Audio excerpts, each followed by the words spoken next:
Hi, this is Richard Hooke. This is going to be part one of a two-part video I'm going to make about JFK at Parkland Hospital because now I have some additional things, some notes here I wanted to share with you. So we'll get as far as we can in a reasonable amount of time. So I'm not going to waste a lot of time. Just tell it to you straight because these videos go by fast, and so I'm only going to go over stuff that I'm pretty certain that's correct, and that we've proven up to this point, which is in Rachel White and myself's book on Amazon, Takedown, our recent analysis of the shooting in Dealey Plaza.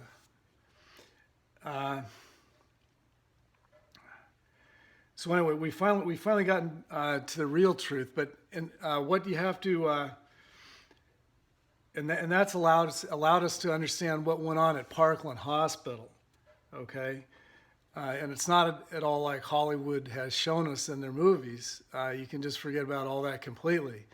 But with our recent understanding of the shooting in Dealey Plaza, now it's opened up a whole new area in Parkland. We can finally understand it where it was just bewildering in the past. So I wanted to go over some of that here with you now. Now, when you go over Parkland, you have to go back to 1230, and even before that to about 1215, okay, where there was a fake epileptic fit staged at the corner of Houston and Main, okay, at 12:15 by Dallas Morning News employee Jerry Belknap, okay, and it's too coincidental to be believed as the O'Neill's funeral home and ambulance attendants Aubrey Reich and Dennis McGuire, it allowed them to pick up the epileptic, phony epileptic, and take him to Parkland Hospital in their ambulance. So they were already there just before JFK got there. They got there ahead of JFK. The O'Neill's attendants that were going to be needed to deliver the casket. So in other words, they got him there before JFK was, they were on their way there. The whole process was in motion before JFK had even come into the plaza or been shot at all. So it's obviously a whole premeditated, scripted action, okay?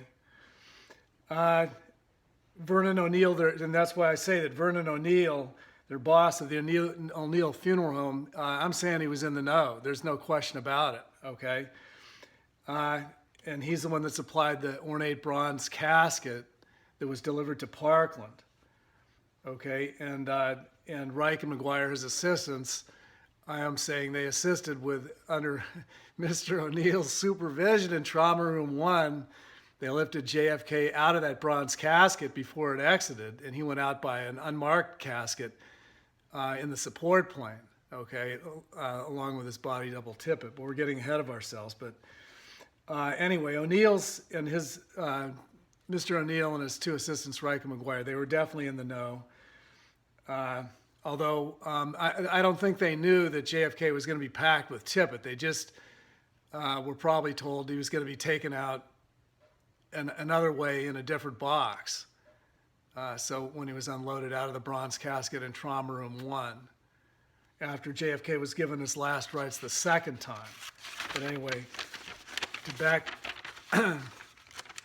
backtrack a little bit here, you have to understand what happened at 1230, okay? To understand Parkland, okay, you have to understand the Secret Service was totally complicit. And I mean totally. They didn't just back off the car, okay? They had their own shooter, okay? Secret Service agent William Greer, the driver of the limousine, shot JFK. He was a shooter.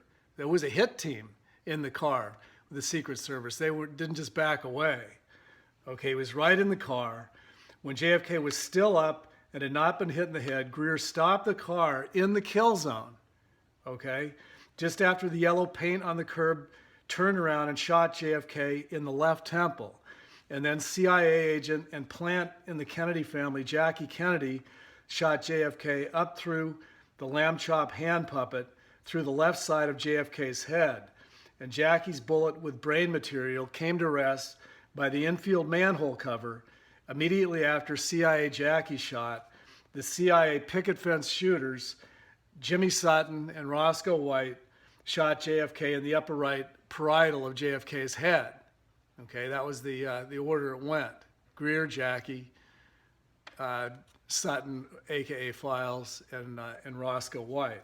Okay, the reason the CIA limo hit team coach David Morales of the CIA had told Jackie to shoot JFK that way was so that when Jackie was laid on his back on a gurney, he told her to shoot him on the left side of his head, behind his ear, and it went out up through the top. And he told her to shoot him that way. So when he was on a gurney, laying down head first backwards on his back into trauma room 1, the entry would be concealed behind his left ear, and nobody would see it coming in the room. The head was by the back wall, and then the top hole could just be concealed. JFK had a lot of hair. He was a healthy young guy, and they could conceal her entry was hidden, and the exit one was concealed when he was laying back on the gurney. So that's why Morales had her shoot him on the left side of his head from behind his ear up through the top. Okay, Jackie's entry wound and exit wound were concealed in that way. Jackie had retrieved part of JFK's skull off the trunk, and the limo hit team cleanup man, Clint Hill, guided Hit Lady Jackie back on top of JFK in the back seat, and Greer stopped under the triple underpass, and the two limousine pistols were passed to CIA asset sheriff Bill Decker, who was in the lead car. Okay, we're almost 100% certain that's what happened under the triple underpass when the two cars pulled up together. They had to get the weapons out of the car, and they run off the weapons the same as was done behind the picket fence. So this is how these hit teams work. Okay. So at 12:38, when the limo arrived at Parkland, okay, and Nurse Bertha Lozano smelled smoke around JFK and Jackie. He smelled smoke around them. I mean, why would there be smoke around them if they were shot from a distance? They were shot right in the car, and the smoke was all around the backseat of the car. And Jackie, she reeked of it from her own palm pistol. Okay, Secret Service Clint Hill and Jackie, they hid JFK's head all the way on the gurney into trauma room 1 under Clint Hill's jacket. Okay, this was all planned ahead of time, so nobody got to see the wounds. Okay, JFK's head was on the far end of the gurney toward the back of trauma room 1 for the first 5 minutes. Okay, Jackie and Clint Hill, they distracted the doctors, the first ones that came in, from looking too closely, and Nurse, as that Jackie and Clint Hill, they were encircled the room, running around the room. Okay, Jackie argued with the nurse. Said she was as capable as any of them. Clint Hill finally drew his Secret Service pistol. This was the first time he'd drawn his gun. Clint Hill. What he did is he drew his pistol in trauma room 1 in a limited hangout distraction display of fake grief for having failed to protect the president, when really he was in on the hit. It was an all acting job of he and Jackie circling the room to keep people from looking too closely at JFK until particular doctors came in, and they could take it from there. Okay, but so anyway, it had been arranged that the head surgeon, Dr. Tom Shires, would be out of town that morning, and so he was a very sharp guy, and it's my feeling that the conspirators knew they could not allow Dr. Shires to examine JFK, so they got him out of there, and left Dr. McClellan in charge. He was next in line, and that immediately alerted me. Well, okay, so why is this guy the guy left in charge? He must be the one they wanted to be in charge. Okay, so I'm putting the big microscope on Dr. McClellan, because I think he was in the know. I'm going to say it right now. Okay, there's no question about it. Okay, so he arrived in trauma room 1,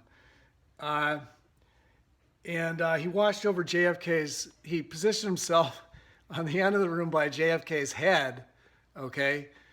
And he was looking over the back of his head, working on the tracheostomy. So he was watching over JFK's head for 15 minutes after the first 5 minutes, almost all the way till 1 o'clock. McClellan was up there watching over the head, okay?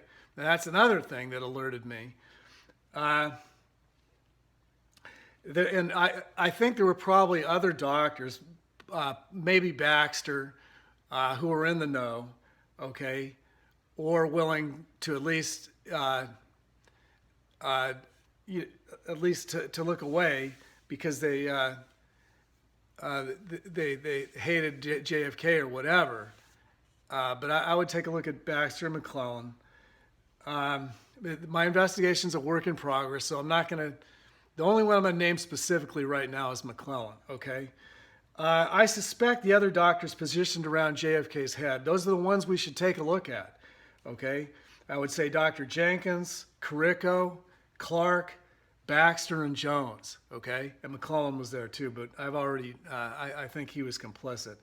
These other ones should be investigated. Actually, after the assassination, the Parkland doctors, they had a conspiracy of silence. They were told and would not talk about what they'd seen in there, okay?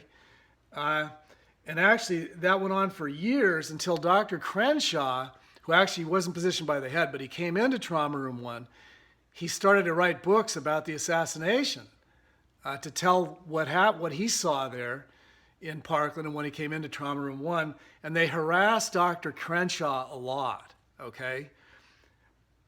They didn't like him doing that, okay? He began writing books, and actually they even, I think Dr. Baxter was involved with this, they hassled Dr. Crenshaw even through the American Medical Association. So Crenshaw's a hero. He's a doctor. He's a hero. He's wrote a series of books telling us the best that he could figure out what went down in there, okay? But he wasn't one of the ones up by the head, so he couldn't see everything, okay? So let's see here. I'm not going to be able to cover everything here. I'll just get as much as I can, okay?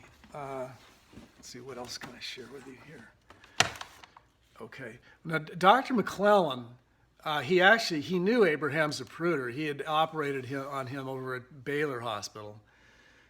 And actually, another thing I noticed when I read a number of the books is Dr. McClellan, he said he was out in the corridor when it came over the intercom that JFK had been shot and he was going to be delivered to Parkland. He was just kind of out there milling around reading a chart or something. And I believe he was doing that. He was waiting for the flow of doctors to come once the announcement was made, and then McClellan was going to get in there because he knew Schreier's wasn't around, and he was going to get at the head of JFK in Trauma Room 1. I think he was milling around there on purpose to be one of the first ones in there, okay? And actually, Dr. Crenshaw said he was out in the hall when he came out, and McClellan was there, and he came along and ran to Trauma Room 1. That's what Dr. Crenshaw said. But then actually, I noticed later in 2013, when this book was written, we were there. It has all the doctor's accounts. Dr. McClellan changed it. He said he wasn't out in the corridor. He was in a classroom instructing some students. And I guess he doesn't say Crenshaw. He said somebody came in and interrupted him and told him that JFK was coming. And then he came out. And I think he didn't really like Crenshaw's account of him milling out in the corridor, just reading an x-ray or whatever, which I believe is what he was doing, because Crenshaw was a really sharp guy. He wouldn't have made a mistake on that, and he put that in his books right along. So that was just another little reason of why I suspect Dr. Crenshaw. So let's see.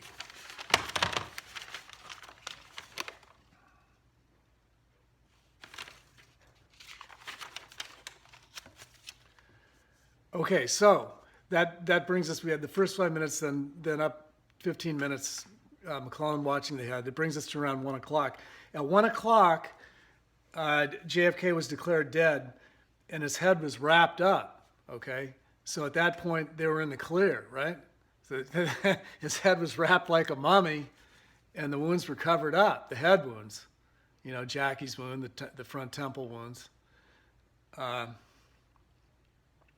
so then they were basically, but he was given his last rites for the first time, okay, by Jesuit priest Father Oscar Huber, okay, when he was declared dead at 1 o'clock.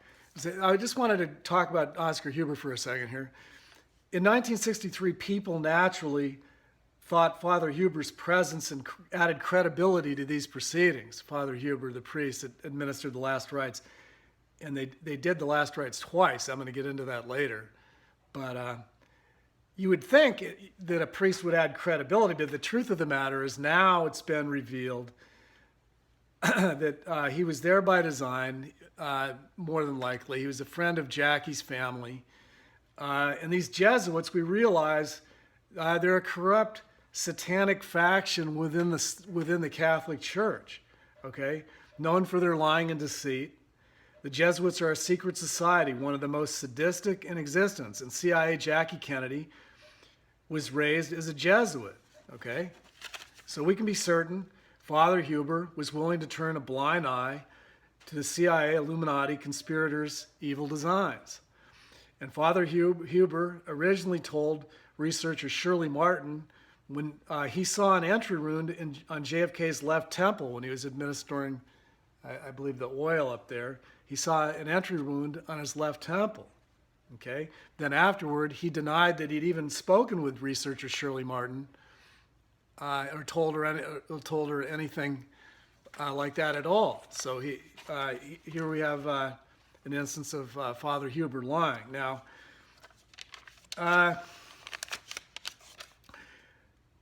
recently I read two books. Let's see. This one by Dr. Crenshaw, okay, and then this one by Aubrey Reich, the funeral attendant. Two accounts of what happened at Parkland, okay. This one, Trauma Room 1 by Dr. Crenshaw, I highly recommend. And also Aubrey Reich's book is very good. He gets you right there in there. Aubrey Reich, the funeral attendant at the Door of Memory. Both very good books.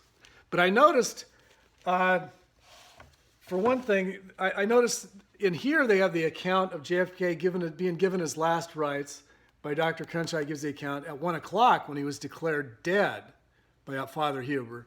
And then in this book, The Funeral Attendant, Aubrey Reich details JFK being given his last rites at about 1:55 when the bronze casket was in the room.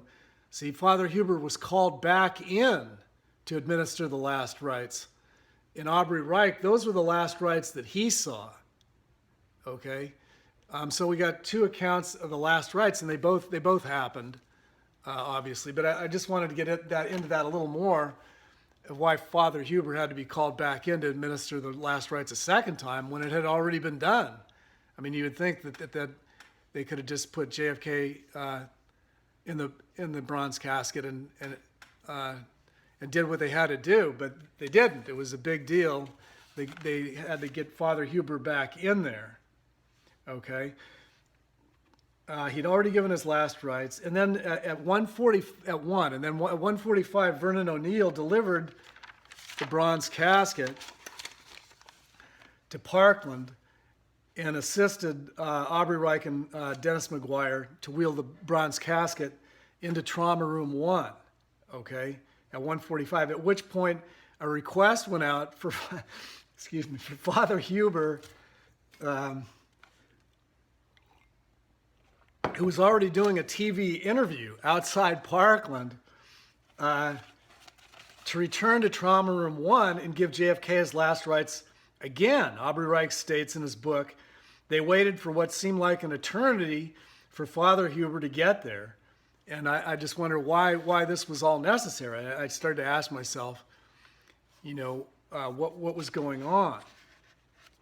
Okay, now we're a little farther along than I thought, so I'm just going to keep going. We'll go for a little while longer here. I believe the answer is the conspirators desired Father Huber's presence back in Trauma Room 1 at approximately 1:55 because they still had some specific assignments to complete, okay? First of all, Jackie needed to put her wedding ring on JFK's left hand so he could be readily identified from his body double, J.D. Tippit. Once JFK was removed from the bronze casket, placed under a sheet on a gurney, wheeled into a vacated treatment booth. The treatment booth had been reserved by that phony epileptic Jerry Belknap. He had been in that treatment booth and then just disappeared. But there was a empty treatment booth reserved that could be used right next to Trauma Room 1. Okay, and then JFK at some point was wheeled under a sheet down to the dead-on arrival room where Tippit was admitted shortly after 2, coincidentally. So I believe Jack Ruby made the call that they needed the body double, and they got Tippit down there for Methodists, so they could pack them both in together and load them and drive them to Air Force 2. They were stuffed together in an unmarked shipping casket and then driven to Love Field, loaded on Air Force 2 by CIA mortician John Liggett. Okay, and actually Liggett's wife reported that he called her from Parkland and she could hear all the confusion at around 2 o'clock. So Liggett was there. Okay. Okay, and he told her he was going to have a lot of work to do and not to try and call him. And then actually he didn't come back home till the next day. So he had been flown back east on Air Force 2, and he was a reconstruction expert who worked on Tippit to make him look like JFK so they could use him in certain photos in the autopsy. They probably used his brain too because it was intact to falsify JFK's autopsy. But anyway, Jackie got the ring on JFK so he could be identified because they were both had all their clothing removed in the unmarked casket. Okay, and the ones that loaded JFK and Tippit in the unmarked casket onto Air Force 2. They were the support Secret Service agents that were riding in the car in the motorcade behind the presidential limousine. That group are the ones that were in Air Force 2, okay, excluding Clint Hill, I believe, and Lawson. Other than that, that was the group that would have loaded this unmarked casket. And they took it back into LBJ's vacated cabin there, and that's where Tippit and JFK were worked on by the embalmer Liggett. Okay, so I'm going to end it there, and then I'll see you in part 2. I'm going to do the rest of this on a second part. So I'll see you later.